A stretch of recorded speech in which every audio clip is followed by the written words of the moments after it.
మీకు నచ్చినా నచ్చకపోయినా ఈ ప్రభుత్వం చాలా పారదర్శకంగా పనిచేస్తుంది. మీరు ఇట్లా ఆర్టీఐ వాళ్ళు ఏం కానీ నెల రోజుల్లో మీకు ఇన్ఫర్మేషన్ వస్తుంది. కాకపోతే నన్ను అడగండి, గ్యారంటీ చెప్తున్నా. ఏం ఇన్ఫర్మేషన్ వచ్చింది చెప్తా. నేను ఆర్టీఐ వేసాను సార్, మీ ఎవరికి చెప్పలేదు. ఇప్పుడు మీరు సమయం గుర్తొచ్చింది కాబట్టి నేను ఆర్టీఐ యాక్ట్ వేసాను. బుడమేరుకు సంబంధించినటువంటి దాంట్లో బుడమేరు వరద వస్తే విజయవాడలో ఈ ప్రభుత్వం ఎంత ఖర్చు పెట్టింది, దేనికి ఎంత ఖర్చు పెట్టిందో వివరాలు ఇమ్మని నేను ఆర్టీఐ వేసాను. వేసి ఆల్రెడీ వరదలు వచ్చినటువంటి 20 రోజులకే ఇప్పుడు వేశారు. మీకు వరదలు పోయి కూడా దాదాపు 4 నెలలు 5 నెలలు అవుతున్నట్టుంది. ఇప్పుడు జనవరి ఇప్పుడు వరదలు వచ్చింది. సో ఇప్పటి వరకు మధ్యలో నాకు ఒక రిప్లై ఇచ్చారు. సో ఇవి పలానా డిపార్ట్మెంట్లకు పంపాము, పంపిన దానికి వివరణ వచ్చినాక మళ్ళీ మీకు పంపిస్తామని. మరి ఆ డిపార్ట్మెంట్కి వెళ్ళి పంపారు. మీరు అప్పీల్కి వెళ్ళాలి సార్, లోపం మీ దగ్గర ఉంది. మీరు వెంటనే ఫస్ట్ అప్పీల్కి వెళ్ళాలి, అది కాకపోతే సెకండ్ అప్పీల్, తర్వాత చీఫ్ ఇన్ఫర్మేషన్ ఆఫీసర్ దగ్గర పోవాలి. ఆర్టీఐ అన్నారు కదా, ఆర్టీఐ వివరణ ఇస్తుంది అంటే ఎట్లా ఉంటుంది అంటే చిన్న ఇందాక మీరు అరసాది ఇస్తారు కాబట్టి చెప్తున్నా. ఇప్పుడు వీళ్ళు కేబినెట్ ఆమోదం తెలిపింది వర్సా కంపెనీకి. వర్సా అనేటటువంటి ఒక కంపెనీకి 60 ఎకరాల భూమి ఇస్తా కేబినెట్ ఆమోదం తెలిపింది. కానీ ఆ కంపెనీ పేరు అసలు వర్సా కాదు, అరసా.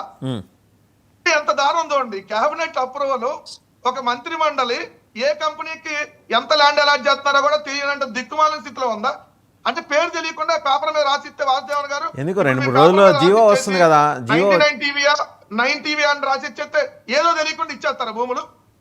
99 టీవీకి భూములు కేటాయించమని మీరు ఇస్తే విత్ డాక్యుమెంట్ 99 టీవీ ఏంటి, ఎప్పటి నుంచి ఉంది, వాళ్ళకి సంబంధించి ఎంతమంది ఉన్నారు, అన్ని చూసి కదా అలాట్ చేసేది.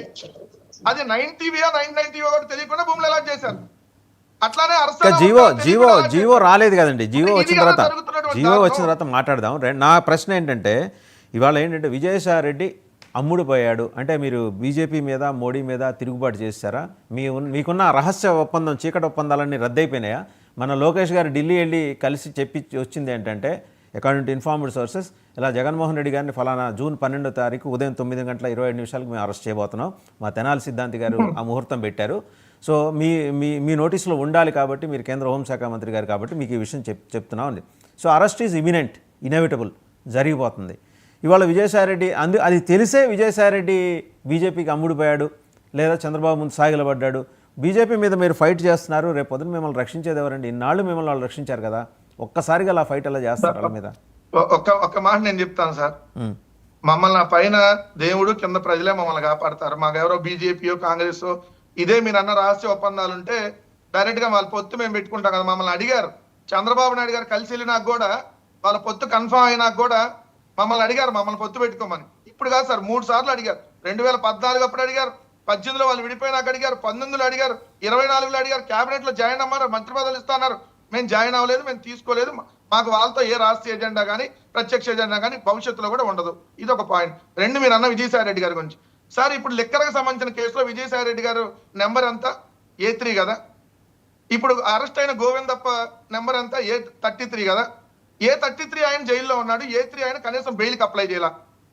A3 ఆయన బెయిల్కి అప్లై చేయాల, A33 ఆయన జైల్లో ఉన్నాడు.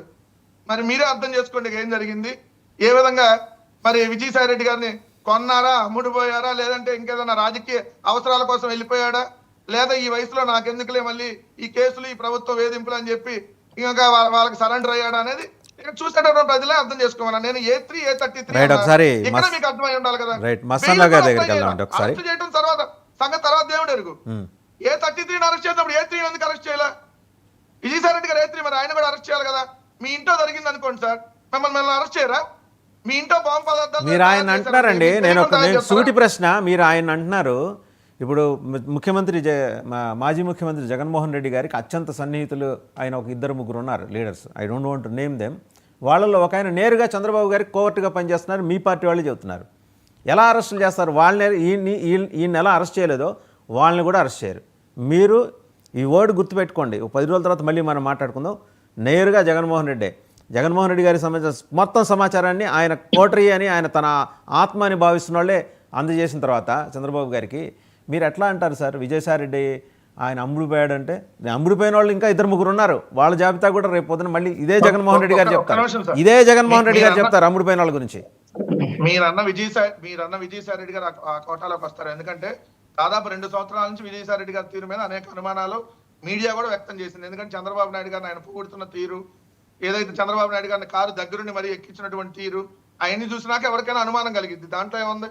ఈ రోజు క్లియర్ గా అర్థం అవుతుంది. సో నేను అన్న A3ని ఎందుకు అరెస్ట్ చేయలేదు మరి మీరు?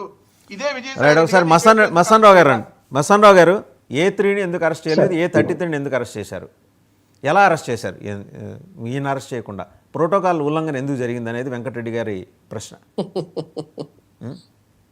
సార్ గుడ్ మార్నింగ్ అండి. నేను ప్యానెల్లో ఉన్న మిత్రులను సార్ మీకు సార్ ఇప్పుడు లిక్కర్ స్కామ్ జరుగుతుందంటే జగన్ గారేమో దానికి సంబంధించి మనం మొత్తంగా సారాంశం ఏంటంటే లిక్కర్ స్కామ్ జరగలేదంటారు. కానీ ఆయనకు ఉన్న చుట్టూతా ఉన్న ఎవరైతే ఉన్నారో గోవిందప్ప బాలాజీ గారిని, లేదంటే ధనంజయ రెడ్డి గారిని, కృష్ణమోహన్